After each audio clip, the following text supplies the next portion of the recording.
Hello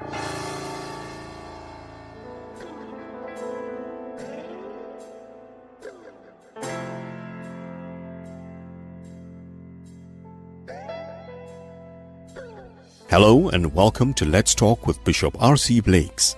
R.C. is an author, empowerment teacher, and the proud pastor of the New Home Ministries of New Orleans, Louisiana and Houston, Texas. His message circles the globe. His conversational and candid approach to challenging content makes him a relevant voice to all generations. Get ready for a life-changing transformational conversation.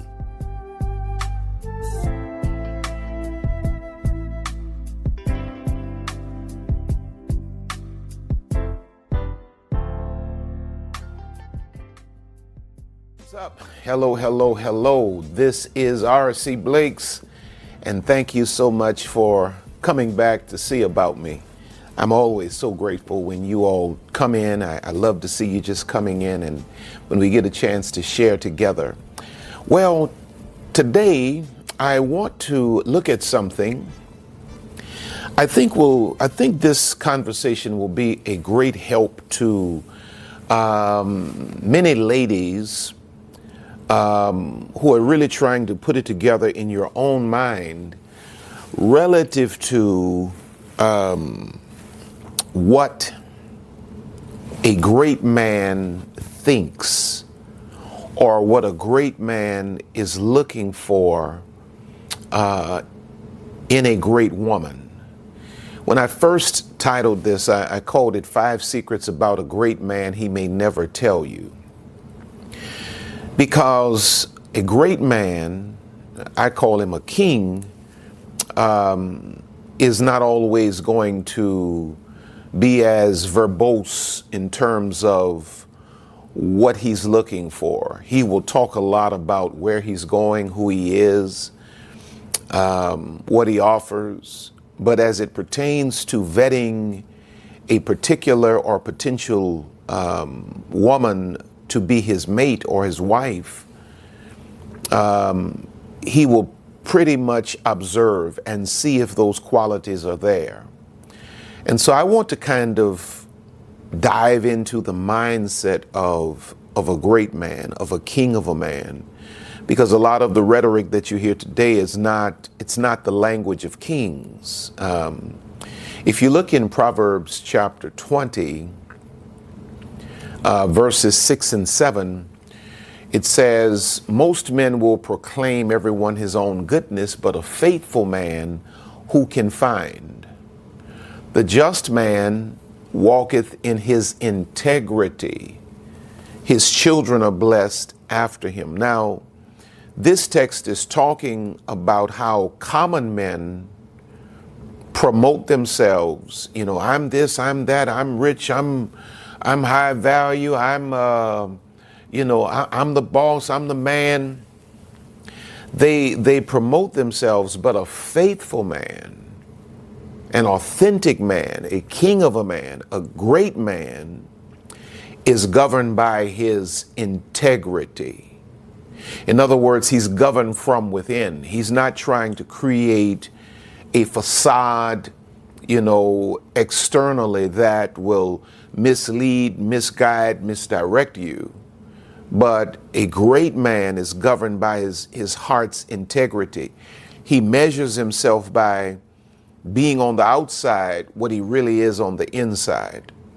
A lot of what you see represented today as manhood is really it's really low-level men that are painting an image of being high-level guys.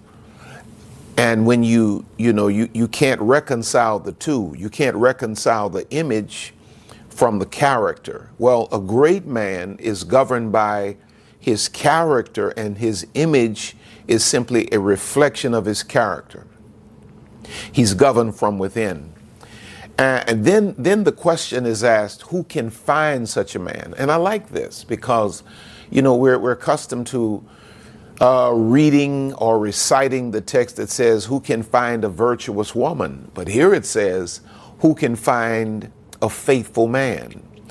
Well, I think that's important because it takes a king to find or recognize a virtuous woman, and it takes a queen to recognize a faithful or king of a man. So all of that other stuff can't really measure up because there's not enough depth for a common man to recognize a queen of a woman, or a common woman to recognize a king of a man. So a woman that would attract this kind of man must understand the heart of the man. Because remember, he's governed by his integrity. He's governed by things from within, from his character, from his core, from his most vital dimension. And so a woman that would recognize and attract this kind of man will have to understand something about the man's heart. Now, most women are not accustomed to dealing with kings. Most women are not. The world is filled with clowns. In fact, about it, what I'm seeing today, the world is filled with, and I'll use some of this this urban language that I'm learning. The world is filled with pimps and simps. Now, pimp is not nothing new, but simp is something that I just recently came aware of.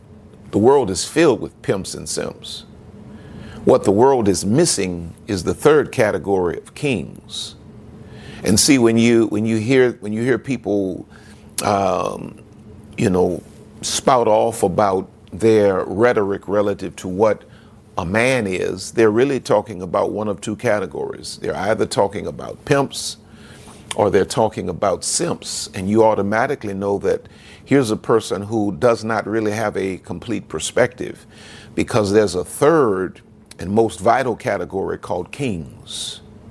This is the classical man who's not a pimp, who's not a simp, but he's a king. Let's break it down. A pimp, and these are my definitions. A pimp is a male who silently struggles with low self-esteem. He's an underachiever, and he silently struggles with low self-esteem, and he subsidizes his low self-esteem by playing psychological games on women to manipulate them. It gives him, the manipulation of women gives him a sick but false sense of manhood. To manage females to his advantage gives him a false but sick sense of manhood. He's a pimp, and he brags about it because this is what he learned from the broken generation of men that came before him. This is what he hears in the barbershops. This is what he learns through certain exploitive media or entertainment, that, to be a man, I need to be able to manage, manipulate, control, emotionally abuse women. Listen to what the Bible says relative to this concept of manhood, this pimp thing. 2 Timothy 3:1-6 says, "This know also, that in the last days perilous times shall come. For men shall be lovers of their own selves, covetous, boasters, proud, blasphemers, disobedient to parents, no respect for authority, unthankful, unholy, without natural affection." Then it says they're going to be truce breakers, false accusers, incontinent, fierce, despisers of those that are good, traitors, heady, high-minded, lovers of pleasures more than lovers of God, having a form of godliness, but denying the power thereof. From such turn away. For of this sort are they which creep into houses and lead captive silly women, laden with sins, led away with divers lust. These are guys that are self-consumed, that find the most gullible, credulous woman, and they move into her life and they lead her away based on things that she feels she needs or desires. Pimps. Then you have simps. Now, a simp is a feminine man that submits himself to a woman as his leader, as the leader of the house, and he becomes almost like a child. Not a co-equal in the house, but she becomes the boss. He becomes just a third or fourth child. He's the other child in the house. He loses himself, and he even loses his woman's self-respect in the process. He lacks vision or self-respect. Now, a lot of guys feel like, well, I'm just going to let her have her way and do what she wants to do, and I'm just going to say yes, yes, yes to everything. And that's the way to keep my woman happy and to keep her home. That's the fastest way to make her lose respect for you and to drive her away from you. Because though a woman does not want a tyrant that is going to emotionally abuse and subjugate and control and manipulate and manage her, that's not the will of God. It is also not the will of God for you as a man to be a man that allows a woman to just tell you what to do like a child, you jumping and hopping and everything like a little kid, and you think that's going to keep your woman happy. You're losing your woman. And she may have started off thinking that this, is going to be good because he does whatever I tell him to do. But she will eventually come to learn that this is not really what she wants. She does not need a pimp. She does not want a pimp. And she certainly does not need a simp. 1 Timothy chapter 3, verses 3 through 5 says, talking about the qualifications of a bishop or one that would be a leader in the house of God. Well, the same thing applies to being a leader in your own house or in the family. It says, not given to wine. This man should be not given to wine, no striker, not greedy of filthy lucre, but patient, not a brawler, not a hothead, not covetous, not selfish and self-centered, but one that ruleth well his own house, having his children in subjection with all gravity. For if a man know not how to rule his own house, how shall he take care of the church of God? If you can't be a leader, if a man can't be a leader in his relationship with his woman, what makes him believe, or what makes you believe that he can be a leader in any other sectors? Well, now let's get to the matter. The third category is the one we want to focus on, the king. Now, a king is a man who knows who he is. He knows where he's going. He knows who he needs, and he feels no need to impress anybody. He knows his role, and he is deep enough to respect his woman's role. A king is a man that does not feel the need to be in control of a woman, managing a woman, manipulating a woman. A king is a man that will never allow a woman to subjugate him and rule over him, lord over him like a child. A king is a man who knows who he is. He knows what power he possesses. He's deep enough and secure enough in himself to look at his own woman and recognize the giftings that are in her and fall back when a situation best suits her. A king is a man that is man enough to say, babe, won't you take the lead on that? I got 1,000,001 balls in the air I'm trying to juggle. Why don't you take the lead on this or take the lead on that? He doesn't have a problem with that. He's not a man that's running around telling his woman, you must submit, you must submit. No. He's a man that honors his woman so well that submission is her natural response. That's a king. So you have pimps, you have simps, but then you have kings. I'm talking about the mindset of a king. I want to help you to look into the mindset of a king, things he may never tell you. Number one, this is only for you women that desire kings. You know, this is only for you. Some of you women, you want a pimp. Sad, but your broken consciousness has you in a position where that's what you're looking for. You're moved by that. Some of you women, you want a simp. You want a little man that's, you know, maybe go and make a paycheck, but he's nothing but a child at the house. I'm talking to women that want a king. And the way he thinks. 5 things that he may never tell you. Number 1, exclusivity is everything.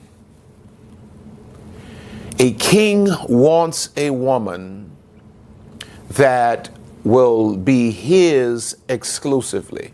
Now, just clearing up, based on a conversation I had again with Chingy, it's virtue. You know, a king is looking for a virtuous woman. And that does not mean a woman that is virginal or a woman that has never had sex. But what it does speak to is a woman who manages her reputation, her sex life in a fashion that she has the kind of character and qualities that a king knows that if she's in a relationship with me, it's exclusive. I never have to worry about coming home, finding somebody jumping out of my window. Exclusivity for a king is everything. So to be too available initially, you know, to be a woman that shoots your shot. I put something on Instagram talking about that, and certain person said, well, shoot your shot, lady, shoot your shot, go get him. I didn't respond to it because I recognized it was the voice of broken consciousness. But to be too available initially decreases interest in a king. A king is not interested in a woman that is running him down, pursuing him like she's the dude. She's the dude. You know why? It says to him that if she's pursuing me like this, she may very well be pursuing 2 or 3 other people like this. A desperate looking woman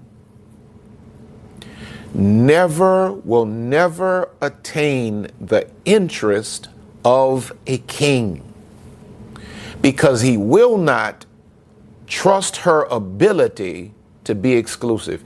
He will not even trust her desire to be exclusive. And one thing about kings will never share. Kings will never share. King is not going to be in a position where, you know, he's wondering. That's another great quality about a king. You don't have to worry about a king, you know, checking your phone and putting trackers on your car and all of that kind of thing. Because a king is going to live his life the right way with you as a woman. And so he expects that you're going to give him that in return. And he believes that if you don't, it'll be exposed. And when it's exposed, he'll just simply dust his hands of it. He'll move on. He'll dry his tears and he'll move on, because exclusivity is everything to a king, especially when it comes down to his woman. If you look in Proverbs chapter 31, verses 11 and 12, it says, the heart of her husband doth safely trust in her, talking about that virtuous woman, so that he shall have no need of spoil. She will do him good and not evil all the days of her life. But notice it says, the heart of her husband doth safely trust in her. A king needs a woman that represents or embodies, should I say, exclusivity, because a king is going to have to trust his woman. He's going to have to trust her with his money. He's going to have to trust her with his name. He's going to have to trust her with his reputation. He's going to have to trust her with his brand. And so when a king begins to make a move towards a woman, he has to feel like this woman has the kind of virtue that I can trust her, and that she will be mine alone. There's a certain way, if you pay attention when you're in social settings, there's a certain way the woman of, or the wife of a king carries herself. She's very polite. She's very polite. When she moves into a social setting, she's not with her nose in the air. She's not walking around like she's better than somebody else. It doesn't matter that she's, Dior, Chanel from head to toe. It doesn't matter. She's very polite. She's very humble. But there's this invisible boundary that makes everybody in the room, especially men, know you go this far and no further. Her man does not have to walk around staring dudes down and all of that. He can go on about his business because his queen knows how to move through the room and yet respect herself and him in a way that she makes everybody know this is exclusive. You don't even have you don't even have a shot over here, because learning to carry yourself in a way that models a woman that knows how to be exclusively the woman of a king of a man is important. And he's looking, and see, a king of a man is analyzing and not judging. There's another word I'm looking for, but he's looking at how a woman carries herself, and he's looking for certain tendencies in her. He's looking at how accessible she is to certain kinds of people. He's looking at how desperate she is for a relationship. A king is always attracted to a woman who's, number one, happy and fulfilled within herself, but yet has a personality that says, I'm open to the right kind of situation. He's not looking for a desperate woman that just needs a man and just want a relationship, because he concludes in his mind that, if she's desperate for a relationship now, she's probably been desperate and she'll probably be desperate. And so she's not the one I'm looking for. When a woman can carry herself in a way that says, I'm happy, I'm fulfilled within myself, but I'm open. I'm open to the right situation if it suits me. Now, number two, a king represents, or a king values rather, a woman that represents herself well. A king values a woman that represents herself well. This is why I tell you all, and sometimes you get angry with me, and you want to type crazy stuff, and I don't respond to you. I tell you all, when you get on this Instagram and you turn around taking a picture of your behind, putting it on Instagram, you are eliminating,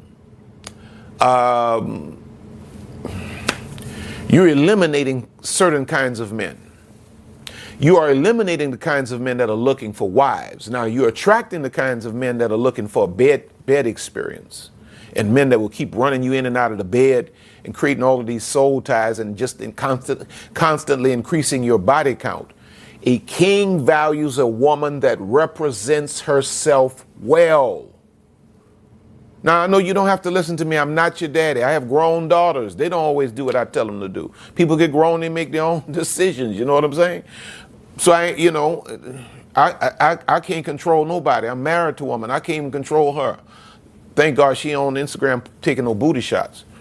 But a king is looking for a woman that represents herself well. Her temperament.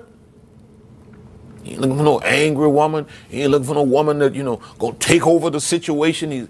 Her temperament, a woman with a feminine temperament, brains, ambition, and all of that, but a feminine temperament.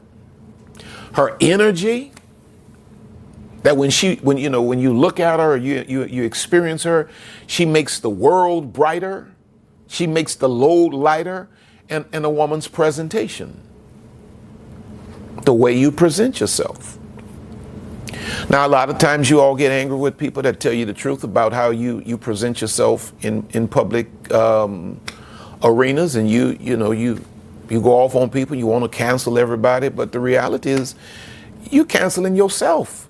You out here presenting yourself to the world, unless you have a little simp of a husband that is content with you looking any kind of way on social media or wherever else you go. If you're a woman out here looking for a husband and your presentation of yourself, if you know this is your 100% and you giving this thing 30%, you're doing a disservice to you.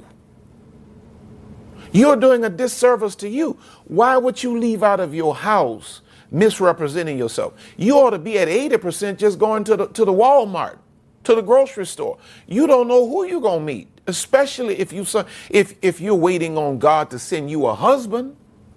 A man is looking for a woman that presents herself a certain way, her temperament, her energy, and her presentation. When a woman presents herself well, it speaks of her self-respect.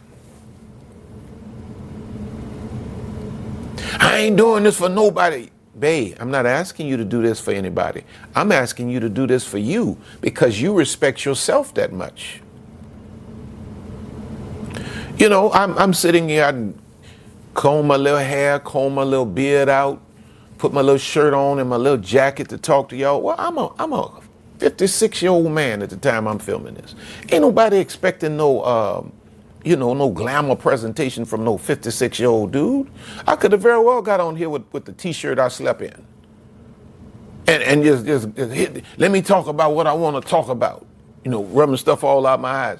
But because I have self-respect, I present myself to you in a way, at least in the best way I possibly can. I do the best with what I'm working with.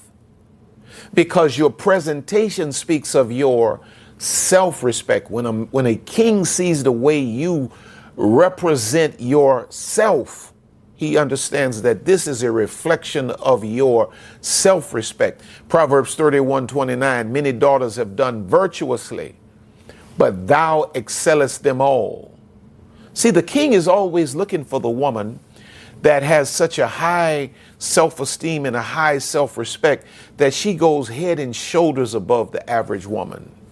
Not to please somebody, not to please some man that's lording over her and dominating her, but because she has self-respect. It signifies not only the woman's self-respect, but it also signifies a woman that will represent him well. If a woman has the level of self-respect that her presentation is phenomenal, the king says in his mind, well, here's a woman that will more than likely represent me well. You see, this is important because a king of a man, wants a woman that inspires him and represents him better than he represents himself. My wife represents me better than I represent myself. My wife is literally my better half. My wife can move into a room and she doesn't even have to say a word. People love her. People gravitate to her. And people on many occasions have developed a high estimation of me based on the quality of the woman I have in my life that represents me. Listen to what the Bible says here in 1 Corinthians 11, 7 through 9. For a man indeed ought not to cover his head, for as much as he is the image and glory of God. But the woman is the glory of the man. The woman is the what? Glory of the man. The brightest spot in a man's life is his woman. For the man is not of the woman, but the woman of the man. Neither was the man created for the woman, but the woman for the man. She represents him in a way that he can't even represent himself. Because when a man is married, the world will conclude certain things about that man based on the quality of the woman he has. Guys that are in corporate America, they want a certain kind of woman because she may determine if he gets the promotion, if he gets certain opportunities or not. It's the quality of his woman. Now, when we look at letter C, a man values a woman, this is number 2, that represents herself well, because letter A, it speaks of her self-respect. Letter B, it signifies a woman that may represent him well. But then letter C, it speaks of the quality of children she may produce. See, all of this is going through the mind of a mature man, a great man, a king of a man. He's not just looking at a woman that stimulates him sexually, but he wants to know, does this woman have self-respect? Can this woman represent me properly? And when I join with this woman and we have children together, can this woman produce, since we like to use high value, can this woman produce high value children? And high value children speaks of, can she put the kind of character? Does she, number one, have it in her to instill the kind of character, come on somebody, into my seed? Because while life has him pulled away and working, and maybe even her, he understands that it is the quality of the mother's heart that massages and formulates the internals of the children. The father represents, the disciplinary dynamic. The father lays down the law, but the mother is the one that massages the soul of the children, and the children internally most of the time take on the characteristics of the mother. And so he's looking at the way you represent yourself, because he can, when he looks at you, he can see what kind of children you will raise. He sees what kind of children you will produce. And just for clarity, we're not talking about biologically what they're going to look like. We're talking about the character of a mother is transferred to the hearts of the children. And of course the father as well to a certain extent. But children where they start out in their mother's womb, they hear the first voice they hear is their mother's. They know their mother's, the beat of their mother's heart, the rhythm of their mother's heart. They are rocked in the arms of their mother. They bond with their mother years before they really bond with their fathers. And so when a man looks at a woman and the way she represents herself, he is simultaneously looking to see, now, is this the quality of children I'd like to see in my life? There's nothing more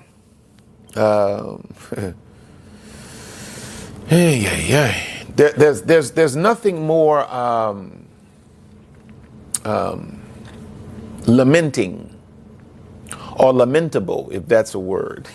There's nothing sadder than making babies with the wrong kind of woman.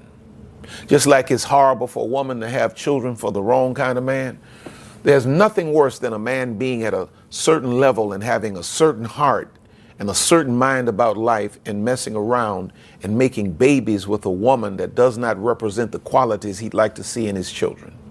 So when a man gets to a certain level, a wise man, he's thinking about all of these things. And when he's looking at how a woman represents herself, if you look in Proverbs chapter 6, verses 20 through 23, It says, my son, keep thy father's commandment and forsake not the law of thy mother.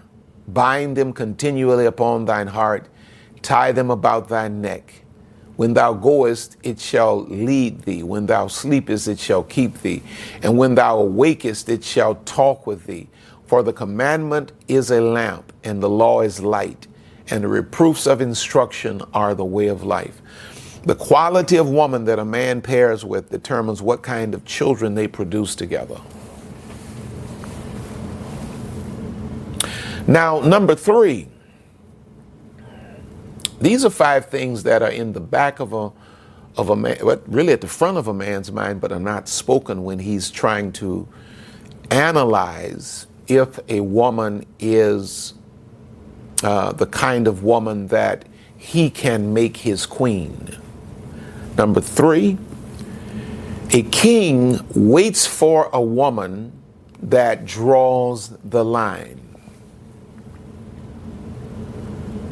He waits for a woman that draws the line. Remember I told you about when a woman is married to a king of a man, they can move in and out of social circles, and she'll be the most polite and humble person in the room, but there's this unspoken, undeniable, invisible boundary that she puts around herself that makes everybody know, don't play with me like that. Don't move beyond this. Well, a king is looking for that kind of woman that draws the line. Not a woman that's desperate, not a woman that doesn't only cross the line, but jumps the fence, swims the river, crawls through the jungle, climbs up the mountain to try to get to a man, but a woman that draws the line and enforces the line. A woman that says, before I disrespect myself and run out here and get all in this masculine energy and run a man down and pursue a man and try to grab a man, I will find my happy place within myself, which is the only place it really resides anyway. I will live my life for purpose and fulfillment, and I'll be a blessing to the world for all of my years before I come down off of my place of virtue. A king is looking for a woman that draws the line. There are not enough women today that are drawing the line. Too many women are let me leave it alone. I don't want to get in trouble. I may get canceled. A man wants a woman that has limits and enforces them in spite of consequences. You see, that's another thing that I love so much. And I mean, y'all, I know y'all probably get tired of hearing me talk about my wife, but it's the only woman I got. And that's my wife, so I got a right to talk about her. That's another thing that I love so much about my wife, man. Not only when I told my wife, I'm confused trying to figure this out, I don't think I want to get married, I think you ought to move on. Not only did she presto magic got out of there, she never called me back. She never tried. Only time I talked to her is if I called for her. She never ran me down. She never popped up in places that I would be a frequent. She drew the line, and I drew the line and she enforced it. But another thing I love about my wife is that she never allowed, nor does she allow me to go to any place that she deems slightly disrespectful. If I'm talking in a way, if I'm using language that she doesn't like, it doesn't matter if we're at dinner. She gonna give me a look that's gonna make me know, wait a minute, you crossing the line. And you know what? As much man as I am, I respect that, and I back from that, and I leave that alone, because, a king respects a queen that draws the line. Even when you look at the nature shows and you see the male, the alpha male lion that runs the pride, and you see the queen, I guess you would call her, the main one. There are times she don't like something he doing with the kids or something, and she'll sling that paw, and homeboy back, and he'll go on about his business, and he'll respect that, because kings are drawn to women that draw the line. See, in some cases, you have not drawn the line. You've allowed society and everything else to tell you, well, because you're this age, or because you weigh this much, or because you're this weight, or because you don't make this amount of money, or because you're not a part of this sorority, or you're not. And so now you've just constantly, your self-esteem is constantly sank, and now you out here just, you like that person that says, that woman that keeps saying, if you do it again, well, what are you doing? You constantly redrawing the line, if you do it again. No. Kings love a woman that draws the line and enforces the line. You're not going to go out and cheat on a queen and keep running back here talking about you made a mistake, you sorry. Now, she may accept your apology the first time, but when you go back and you do this again, I promise you,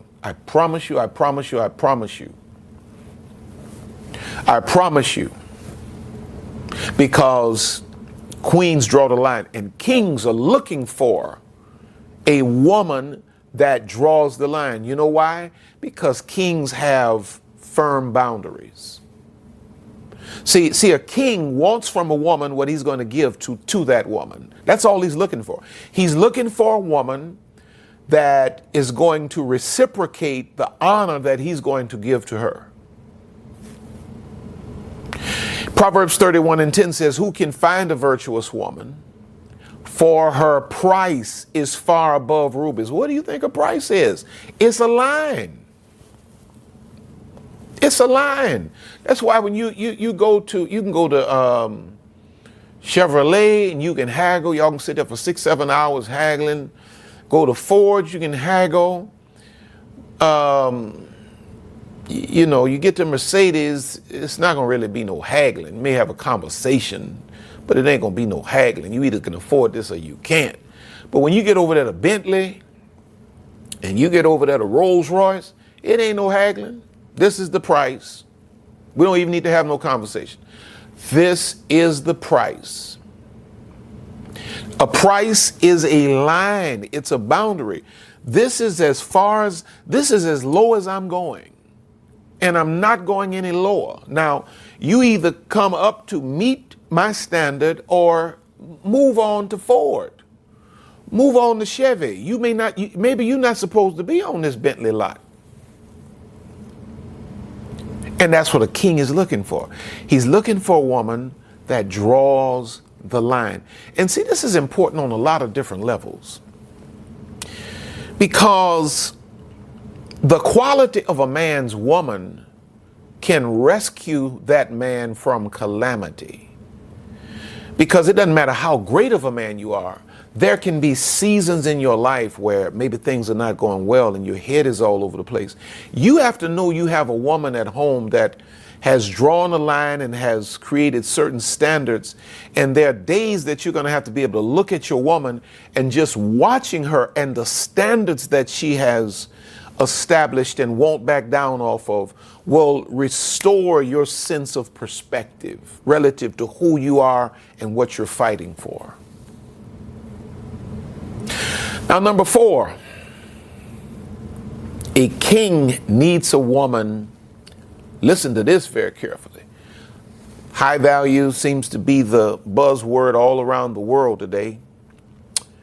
But a king needs a woman to create a high value partnership with. I don't hear a lot about high value partnerships. I think the equivalent to the concept in terms of how I'm seeing it would probably be the power couple. And some say, well, and I guess everybody has their own way of thinking about things. Some say, well, a high value man wants a woman that's just going to stay cute and have babies and be nice. And I suppose some men do want that. But there are days that you have kings who have what? Kingdoms. And a kingdom is beyond the grasp of any individual. So a king needs a woman that has the intellectual capacity, and that does not necessarily speak of educational accomplishments, but the intellectual capacity, the temperament, the visionary capacity to be able to join with him, that they can create a high value partnership. He's not even opposed to her having already begun the process of building her own kingdom out. And then there's the merger of two kingdoms. And so a real man is not looking to lord over his woman, nor is he looking to take advantage of her accomplishments. He's not looking to slide in and just use her.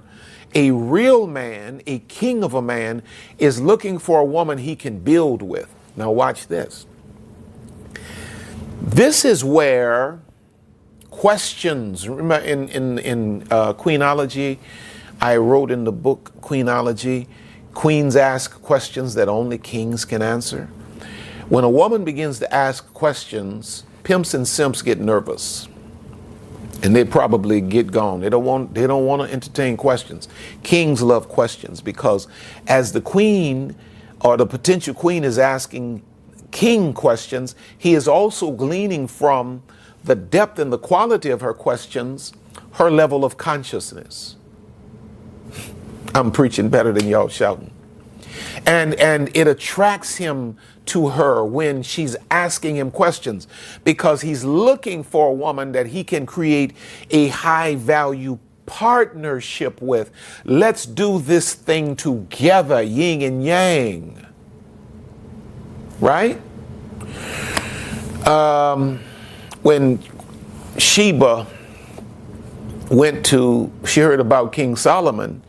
She heard about how rich he was, how wise he was, and she said, well, I'm going to go check this out. And she went down there to check it out, and the Bible says she went to prove him with hard questions. And when homeboy got through answering her questions, the Bible says she had no more spirit within her. Some said, well, that means she fainted. The dude had it going on so well. Well, kings entertain and kings appreciate questions, and kings can answer questions, and they love questions because it signifies that I have the potential here for one that can create a high value partnership.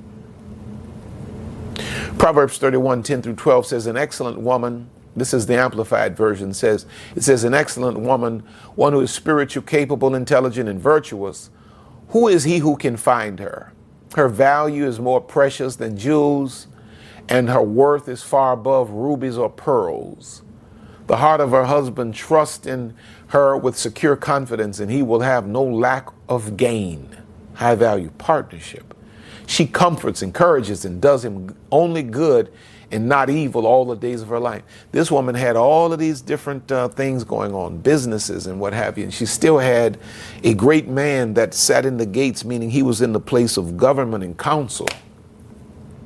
And yet he had a powerful woman, and together they created a high value partnership. Kings are looking for not dependents, but independent women that can run their own kingdoms. You know, a king views a queen as himself in a dress. Proverbs 18:22 says, he who finds a what? A true and faithful wife finds a good thing and obtains favor and approval from the Lord. A man is looking for a woman that can help his life to multiply.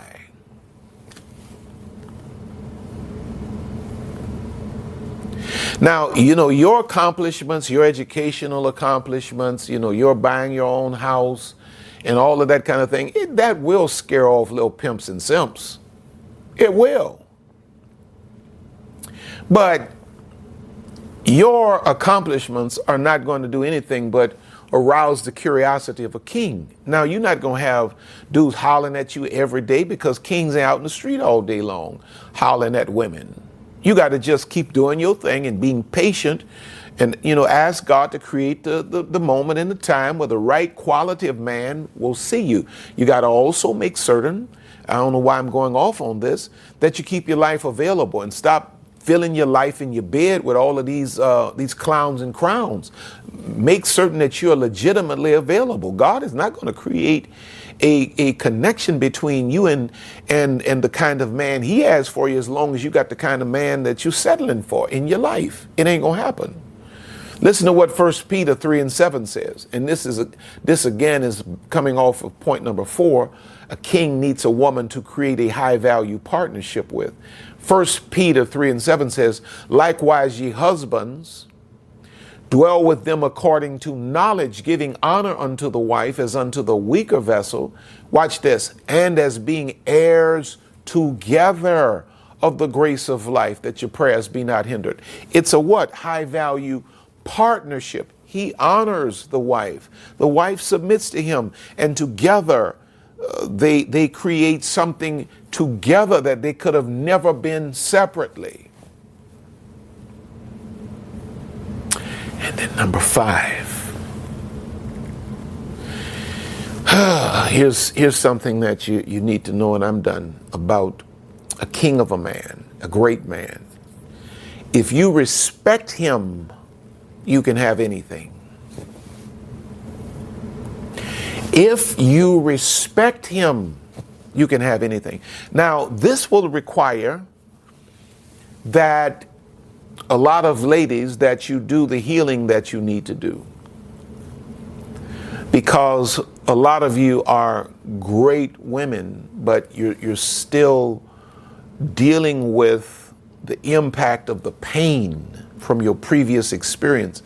And so you wear it on your face, and that's fine. I feel you. We've all, well, a lot of us, most of us have been there where something traumatized us and it showed up on our face. You wear it in your energy. It comes out in your tone, comes out in the way you deal with people. And in a lot of cases, you're disrespecting respectable people based on something a clown or a clown in a crown did to you previously. You're allowing the pain of your past to poison your present opportunities. If you respect a king, you can have anything. You see, women need to be, again, I got this from Chingy. I want y'all to understand that. I'm not a woman. So when I listen to a woman who has this insight, I glean and I learn and I absorb it since I talk to women so much. But I learned this from Chingy. Women need to be cherished. And I mean, I knew it in other terms. Women need to be cherished while men need to be respected. If a man cherishes a woman, he can have anything. A lot of husbands trying to figure out why is it that my wife doesn't want to, make love to me? You haven't cherished her in a while. You can't run up in your marital bed like you pay for a prostitute or something. It doesn't work like that, not with a wife. If you haven't cherished her, if you haven't honored her, her body ain't gonna work for you. Now she may try to do her just a marital duties and all of that, but you're not gonna get what you're not gonna get what you know she got until you what? Cherish her. Woman needs to be cherished. A man needs to be respected. And of course, you can flip-flop that, but at top of the heap, man cherishes a woman. If he cherishes a woman, he's going to what? Automatically respect and honor. If a woman respects a man, she's going to automatically what? Cherish him as well. But those are the two pinnacles. Respect the man, cherish the woman. When a woman learns to respect a man,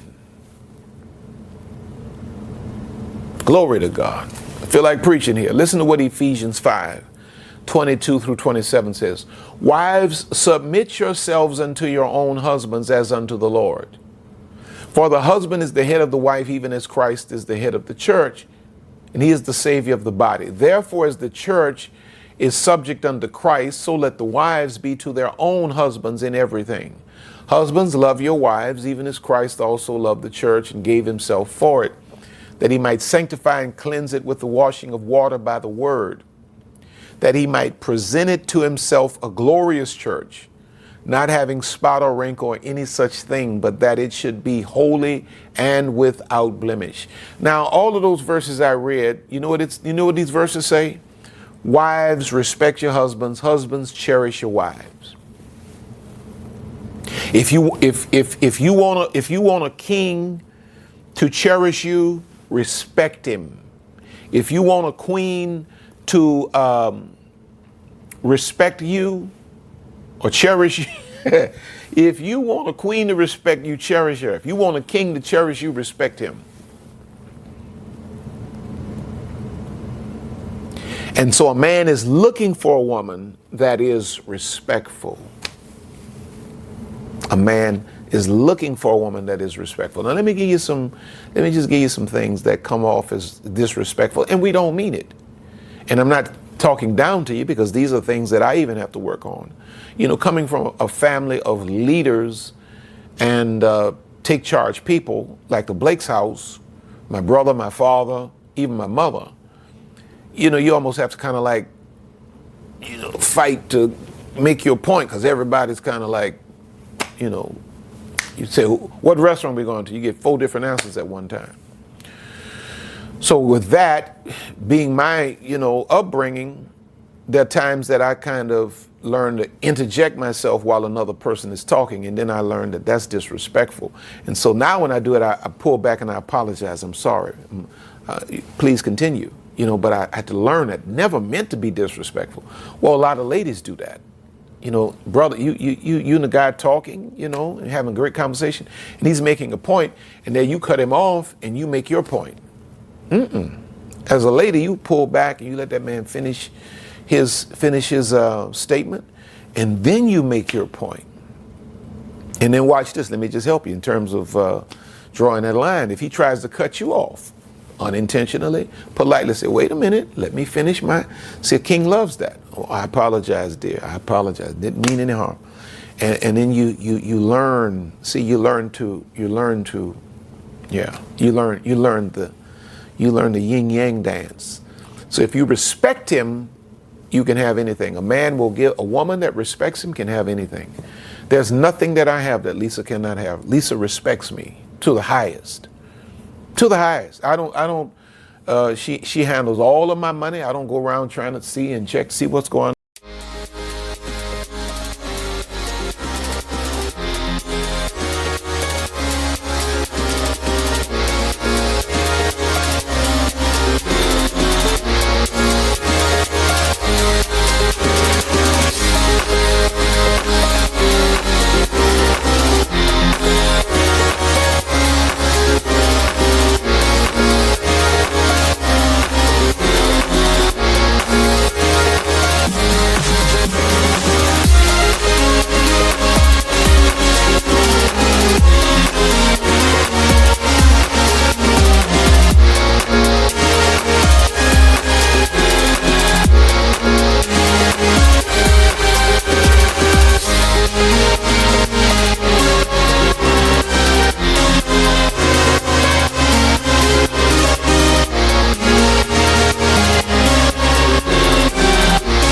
What they got?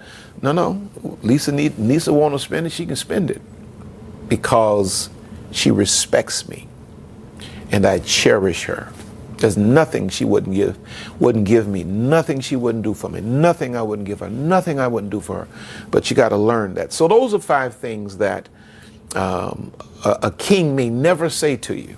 I know this was a long one, but I wanted to take my time for those of you that really want to dig in. Some people just want sound bites. You want to dig in and know what's in my head. That's why I take my time and do it like this. Now listen, don't forget to go by my website and sign up for my mailing list and check out all of the online programs. Pick up a couple of them. And of course, you know, those of you that may need counseling, there's a link in the description for BetterHelp Counseling. If you use that link, they'll give you 10% off, and in return, they will make a deposit for the referral into R.C. Blake's ministries. Now, let me pray for you before I let you go today. Father, I thank you for just the wisdom. You said in your word, God, that you've given us all things that pertain unto life and godliness. I thank you, dear God, that the word of God is a document for successful living even here on earth. And now, God, my prayer is that you will cause this wisdom to plant itself into the hearts and minds of everyone that's listening. In Jesus' name, bring healing, bring wholeness, bring clarity, bring change. In Jesus' name. Well, I'm R.C. Blakes, and you know, you're on top and going higher. I don't care what it looks like. You're on top and going higher. So guess what? Lisa and I thank all of you as well that have sown into our lives. We love and appreciate you. Thank you so much. But Lisa and I want you to know we will see you at the top. God bless you. I love you. Until next time.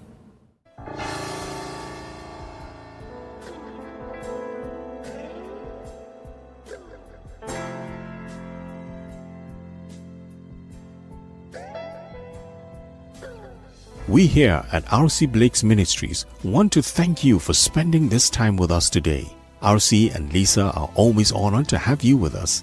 Don't forget to reach out to us by visiting our website at www.rcblakes.com. While you're there, you may join our mailing list and receive a free download of The Laws of Manifesting Your Vision by R.C. Blakes. Also look at all of the online programs by R.C. You may find all books written by R.C. and Lisa. Once again, all of us here at R.C. Blake's Ministries want to thank you from the bottom of our hearts. And as we always say, see you at the top.